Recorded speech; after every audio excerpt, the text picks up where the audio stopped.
Hey YouTube, and welcome to Tea Time with Jules. Hi, my name is Julia, and today we're gonna do another reaction video to this video called Where Opera Went Wrong. And if you guys know me, or know anything about me from the channel, I'm an opera singer, and that's like my main thing. So I don't know how I feel about this video, but we're just gonna see what's going on here and what they have to say. I'm actually very interested to see what they're gonna talk about in this video. So here we go. I kind of like the beginning. It's like you're at the opera. Hi, my name is Yazan, and I am probably the last student of an ancient singing school dating back almost 400 years. I've set up this channel to preserve what is left of it before it is lost forever.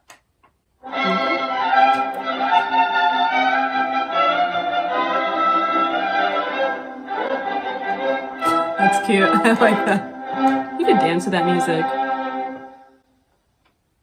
Now, when I say that I'm the last student, I mean that I'm the last who hasn't abandoned it for a new sound. I like your voice. Music changed dramatically in the 20th century.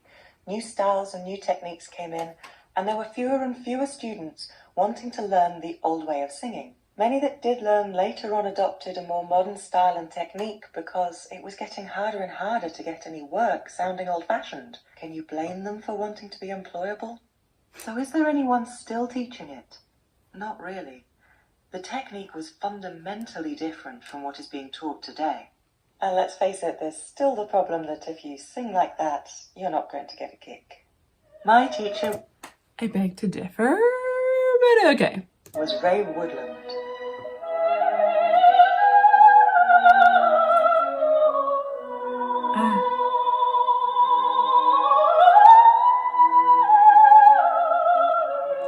That's good stuff.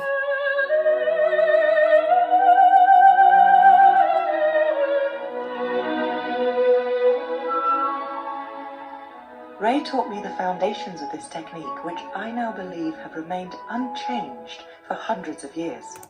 Okay, I'm just gonna pause it real quick because I like her voice just sounds, how it sounds so pleasant and just musical.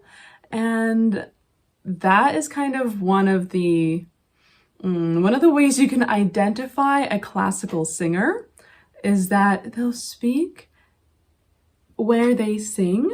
So if she sings up here and sings, with that healthy technique, and you kind of have to place your voice a little bit higher, and it just sounds very musical, then you speak, and if you speak like that, you're like hardcore opera singer. Okay.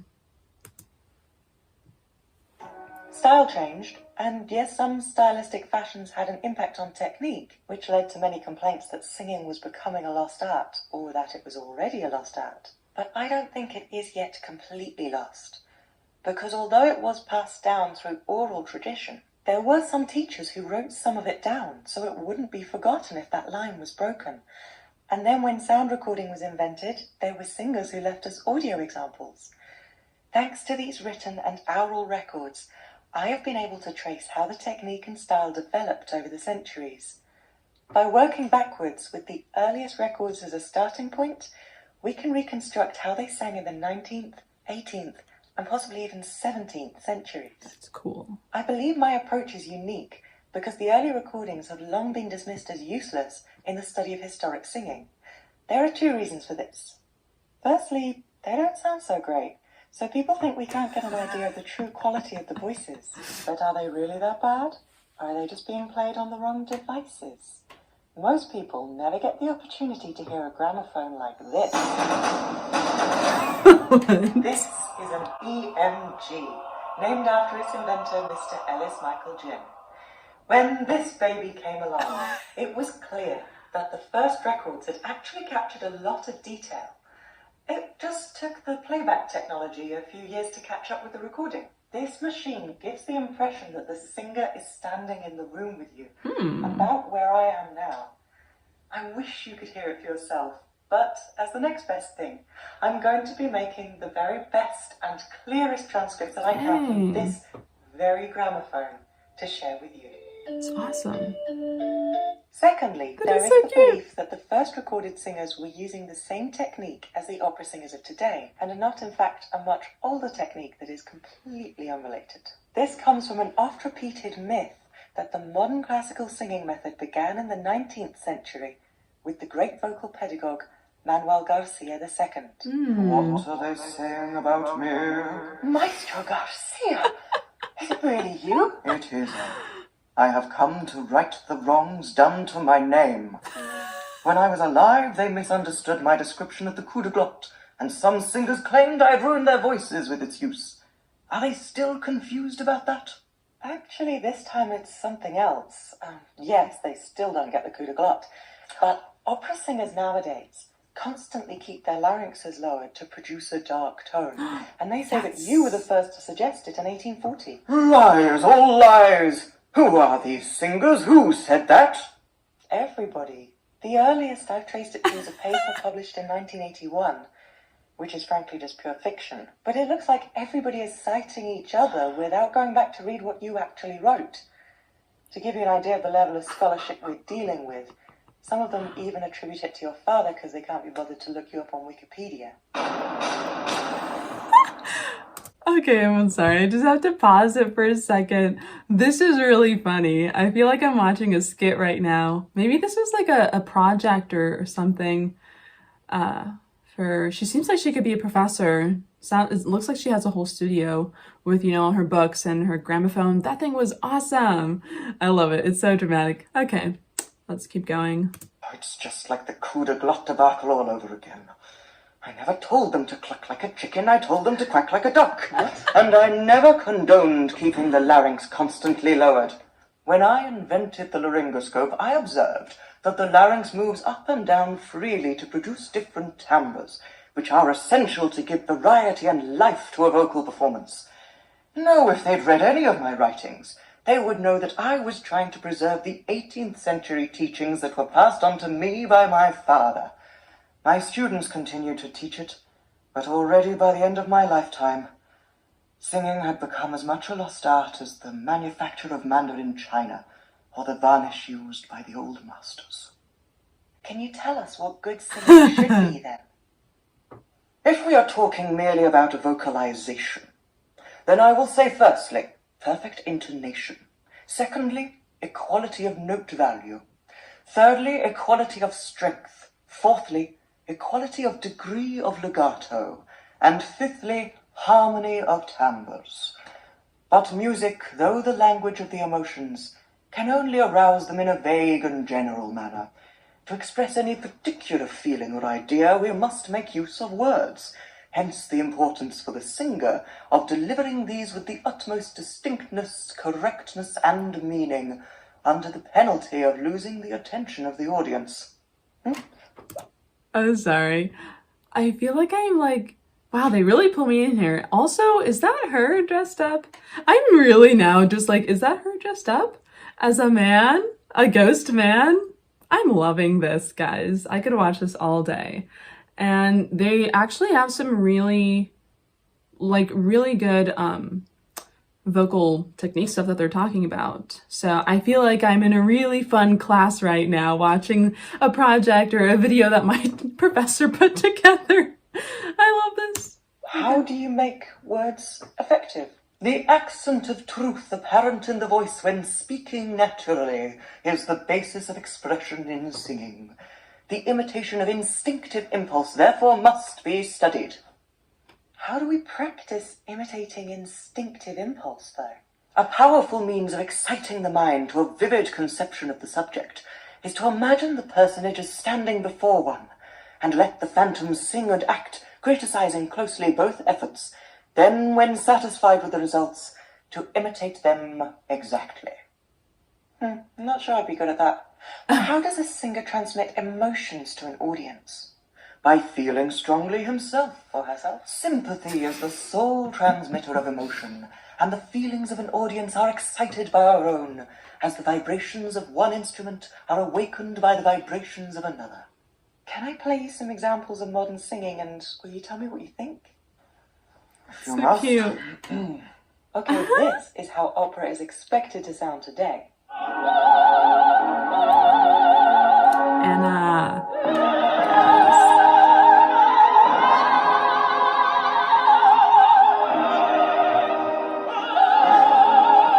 They open their mouths so wide.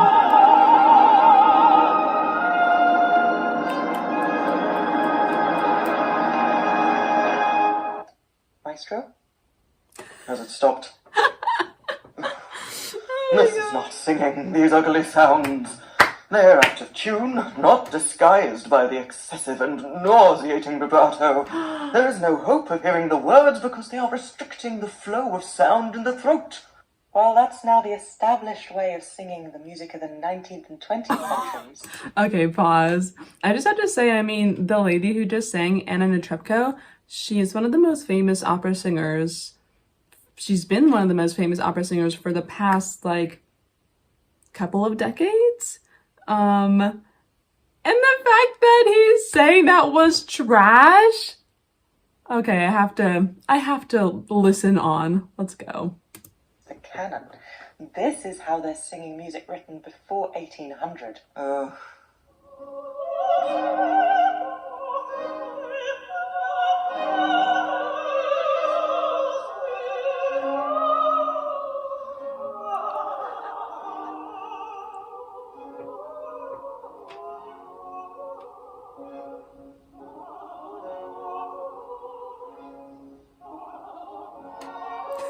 So Baroque.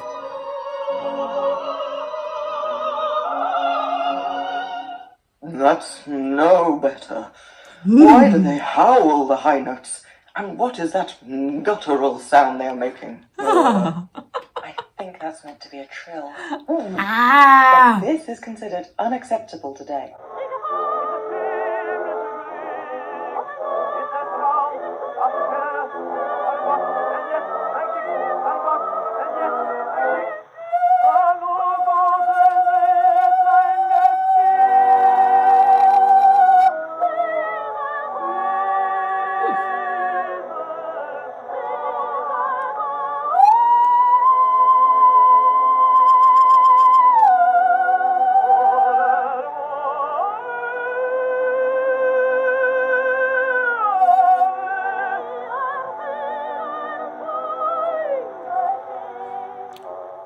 This is more like it. The tone emission is natural and steady. They are not squeezing out the voice. The legato joins every note to another, and they are evoking the appropriate dramatic feeling. Let me just pause for a second here. I would love to know what you guys thought of that in the comment section. Please. Yeah. I see what's happening now. Okay, let's go on. I agree, but if anyone tried to sing like that today, they would be laughed off the stage. How did we get to this point? In the second half of the 20th century, there was a movement called the Early Music Revival. The idea was to perform forgotten historic music, but also to bring back historic instruments such as the harpsichord, which had fallen out of fashion with the advent of the pianoforte. Also, there was the move to play well-known historic music on those old instruments, such as we should be playing Bach on a harpsichord rather than a piano. Meanwhile, singers claimed to have rediscovered the historic sound, different to the conventional singing of the time, which sounded like this.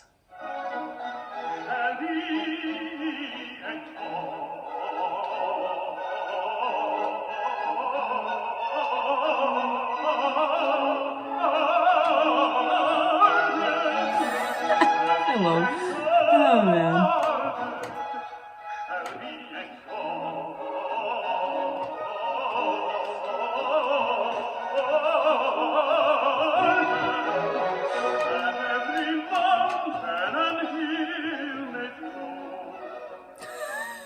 This is so funny. So the early music singers came up with this.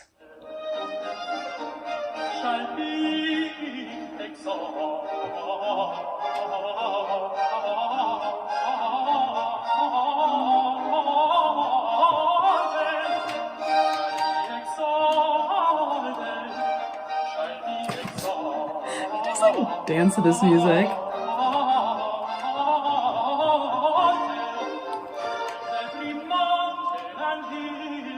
This is nice. They are both wrong. This is more like it.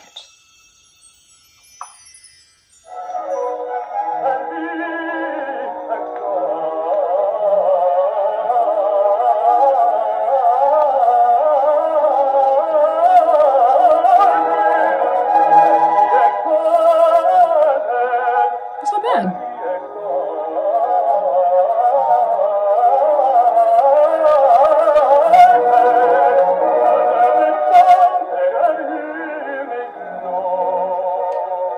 Do you hear the rubato? I do. I'll have to make a video on rubato later because that has been forgotten. But back to I wanna the watch early that music too. movement.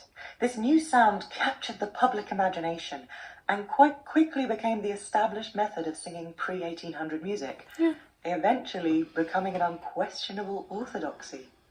I offered a paper to a conference that took place online recently called Early Music in the 21st Century. Their website states it is time to rethink, reevaluate, and reboot the early music movement.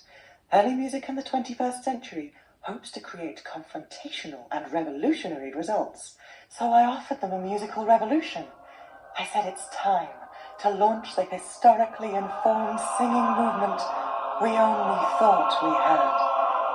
I pointed out that as well as ignoring the early records, thinking those singers were using a more modern technique, Which I supposedly invented. the early music pioneers also missed the fact that there were still teachers trained in the historic tradition who were willing to pass it on. She's totally a professor. They ignored them and went off and did their own thing. And now the last bel canto teachers are gone. And how was your paper received at the conference? Oh, they rejected it. That's probably why she made the video. Do not be disheartened. You must succeed. There will always be audiences for good singing. You must find them. That's why I've set up this channel. YouTube? That's it? That's your plan? I can reach loads more people here than at any conference. You never know who might stumble across my videos. What, you don't think it's going to work? No, I didn't say that. You look like you... I am grateful that through your efforts I will not be misunderstood again. You are presenting the facts on the internet, where they cannot be misinterpreted. I am confident I can place my trust in you. Good luck to you, Suzanne. It's the... We're all counting on you. All? Who's we? Who's counting? The phantoms of the opera. There are more? Are they going to visit me too? Will I see you again? Don't let us down. Only you can save the phantom now. Into Maestro, the gramophone.